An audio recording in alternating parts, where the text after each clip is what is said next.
नमस्कार साथियों, मैं अजय कुमार। गौतम अडानी पर जो आरोप भारत सरकार की जांच एजेंसियों को लगाना चाहिए था, वह अमेरिका की जांच एजेंसियां लगा रही हैं। जो काम सेबी, ईडी, सीबीआई को करना चाहिए था, वह काम अमेरिका की एफबीआई ने किया है। गौतम अडानी पर भारत सरकार के अधिकारियों को हजारों करोड़ रुपए का रिश्वत देने का मामला अमेरिका की अदालत में दर्ज हुआ है। यह मामला आंध्र प्रदेश, तमिलनाडु, छत्तीसगढ़ या भारत के किसी राज्य की अदालत में भी दर्ज हो सकता था, मगर ऐसा नहीं हुआ है। भारत के साथ सबसे अफसोस की बात यही है कि यहाँ का राष्ट्रवाद पाखंड में तब्दील कर दिया गया है।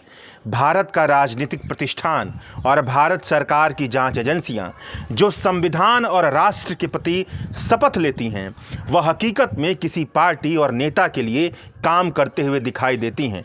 अगर राष्ट्र के लिए काम करती तो जरूर मामला भारत में दर्ज होता। अमेरिका की जांच agency federal bureau of investigation यानी एफबीआई की छानबीन के आधार पर अमेरिका की ब्रुकलिन की अदालत में यह मामला दर्ज किया गया है कि साल 2020 से 2024 के बीच गौतम अडानी की एनर्जी कंपनी और अमेरिका की एक एनर्जी कंपनी के 7 सीनियर बिजनेस एग्जीक्यूटिव ने भारत सरकार के अधिकारियों को हजारों करोड़ रुपए की रिश्वत दी, ताकि एक ऐसा कॉन्ट्रैक्ट बन सके जिससे उन्हें आने वाले समय में बहुत ही ज़्यादा मुनाफा हो।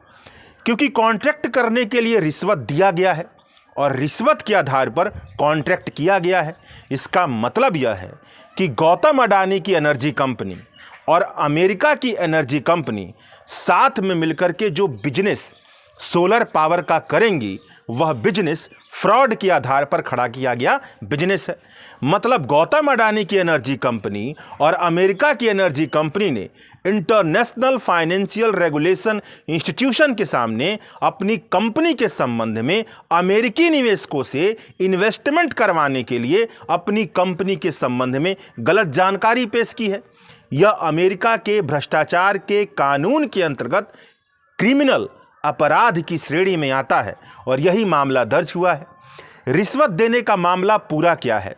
तकरीबन 54 पेज में मामला दर्ज किया गया है अमेरिका की अदालत में।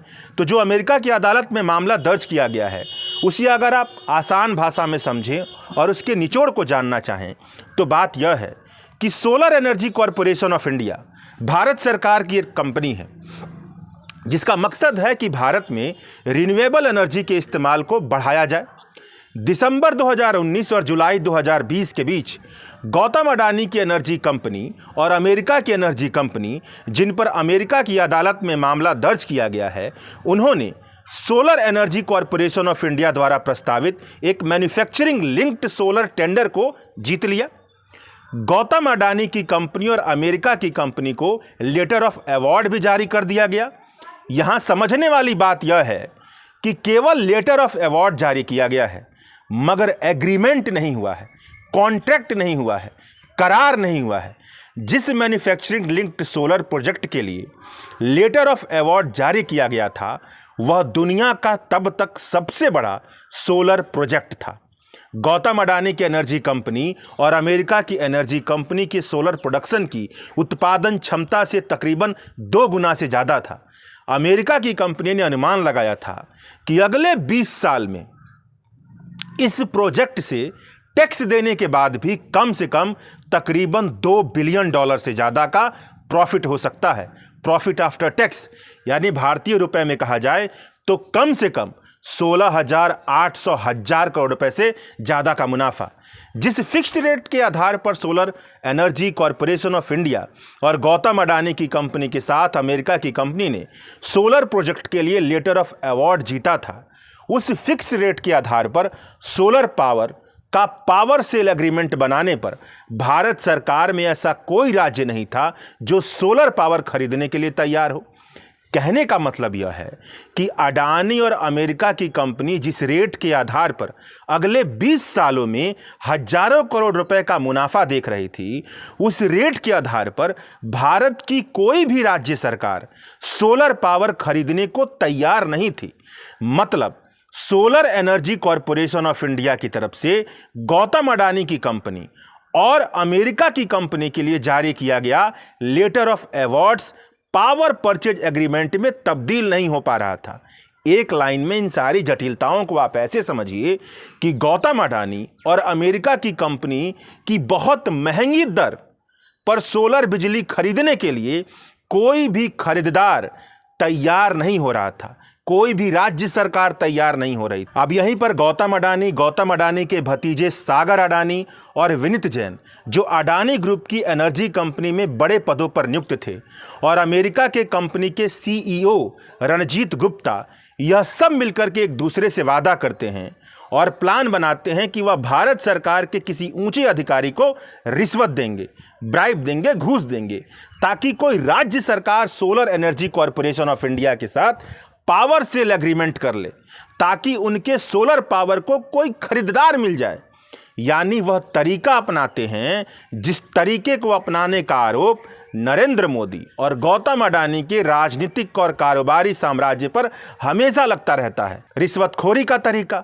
रिश्वतखोरी की योजना को अंजाम देने के लिए यह सभी लोग मिलकर के बहुत ज़्यादा कोशिश करने लगते हैं। अडानी ग्रुप के अध्यक्ष और भारत के सबसे अमीर व्यक्तियों में से एक नरेंद्र मोदी के सबसे जिगरी कारोबारी दोस्त यानी कि गौतम अडानी व्यक्तिगत तौर पर पर्सनली आंध्र प्रदेश के एक बहुत बड़े ऊंचे अधिकारी से मुलाकात करते हैं, ताकि Andhra Pradesh electricity distribution company और solar energy corporation of India के बीच पावर सेल एग्रीमेंट का करार हो जाए, एग्रीमेंट हो जाए। गौतम अडानी एक बार नहीं बल्कि अगस्त 2021 से लेकर के नवंबर 2021 के बीच में कई बार आंध्र प्रदेश के ऊंचे अधिकारी से मुलाकात करते हैं। यहीं से भारत सरकार के अधिकारियों को रिश्वत देने का धंधा शुरू हो जाता है। आंध्र प्रदेश के ऊंचे पद पर बैठे अधिकारी के बदौलत Andhra Pradesh state electricity distribution board solar energy corporation of India के साथ अडानी और अमेरिका की कंपनी का सोलर पावर खरीदने का एग्रीमेंट कर लेती है। इसके बाद कई राज्यों के सरकारी अधिकारियों को रिश्वत दी जाती है। जितने मेगावाट बिजली खरीदने का एग्रीमेंट राज्य के सरकारी अधिकारी अपने राज्य के इलेक्ट्रिसिटी डिस्ट्रीब्यूशन बोर्ड से करवा पाते हैं, उसी के दर पर, उसी के आधार पर उन्हें रिश्वत दी जाती है। इस तरह से सरकारी अधिकारियों को गौतम अडानी समेत 7 सीनियर बिजनेस एग्जीक्यूटिव की तरफ से तकरीबन 2019 करोड़ रुपए की रिश्वत दी जाती है, जिसका नतीजा यह निकलता है कि केवल आंध्र प्रदेश की state electricity board he solar energy corporation of India के साथ अडानी और अमेरिका की कंपनी के सोलर पावर को खरीदने के लिए पावर एग्रीमेंट नहीं करती है, बल्कि कई राज्य पीछे पीछे चले आ जाते हैं। मतलब जहां जहां रिश्वत जाती है वो सब चले जाते हैं। ओडिशा, जम्मू कश्मीर, तमिलनाडु, छत्तीसगढ़, आंध्र प्रदेश, इन सब राज्यों की state electricity distribution board manufacturing linked project के तहत solar energy corporation of India के साथ करार कर लेती है। अगर सबूत के तौर पर देखा जाए तो जो अमेरिका की अदालत में फेडरल ब्यूरो ऑफ इन्वेस्टिगेशन ने पेश किया है वह यह है कि फेडरल ब्यूरो ऑफ इन्वेस्टिगेशन के पास रिश्वत देने के संबंध में जितने भी इलेक्ट्रॉनिक मैसेज गौतम अडानी समेत 7 बिजनेस एग्जीक्यूटिव के आपस में किए गए हैं, वह सारे इलेक्ट्रॉनिक मैसेज उपलब्ध हैं, उनसे जुड़े फोटोज उपलब्ध हैं, उनसे जुड़े डॉक्यूमेंट उपलब्ध हैं। जो कुछ भी हुआ है सब कुछ सौंपा गया है, यानी कि बहुत ही ठोस सबूत सौंपे गए हैं रिश्वत के। अब आप बताइए, अगर ऊंचे दरों पर सोलर एनर्जी बेचने का करार किया जा रहा है, एग्रीमेंट किया जा रहा है, तो इसका असर सबसे ज़्यादा किस पर पड़ेगा? हमारे और आप पर पड़ेगा, भारत की जनता पर पड़ेगा, भारत की गरीब जनता पर पड़ेगा।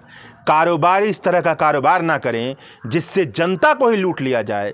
इससे बचने के लिए भारत सरकार की जांच एजेंसियां हैं, जिन जांच एजेंसियों के अधिकारियों को भारत के लोगों के टैक्स के पैसे से सैलरी दी जाती है, जिस सैलरी के दम पर उनसे राष्ट्र सेवा करने की उम्मीद की जाती है, यही उनका काम होता है। क्या भारत सरकार की जांच एजेंसियों को इसकी जानकारी नहीं होगी कि गौतम अडानी भारत सरकार के अधिकारियों को हजारों करोड़ रुपए का रिश्वत दे रहे हैं? क्या सेबी और ईडी को इसकी जानकारी नहीं होगी? तो प्रश्न उठता है कि क्या वजह थी कि भारत सरकार की जांच एजेंसियों ने गौतम अडानी के खिलाफ मामला दर्ज नहीं किया?